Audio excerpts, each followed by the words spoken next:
Doctor R Chandrasekhar அவர்களை உறுதிமொழி ஏற்க முன்வருமாறு கேட்டுக்கொள்கிறோம்.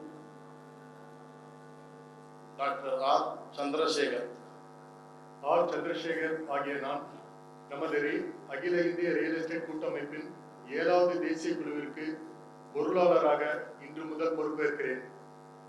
நான் என் தாய்நாட்டின் வளர்ச்சிக்கும் கட்டுமானம் உள்ளிட்ட ரியல் எஸ்டேட் தொழில் முனைவோரின் முன்னேற்றத்திற்கும் அவரது பாதுகாப்பிற்கும் பேரா கூட்டமைப்பின் சட்டத்திட்டங்களுக்கு உட்பட்டு என் கடமையை உணர்ந்து கண்ணியம் காத்து என்னாலும் செயல்படுவேன் என உளமாற உறுதி கூறுகிறேன்.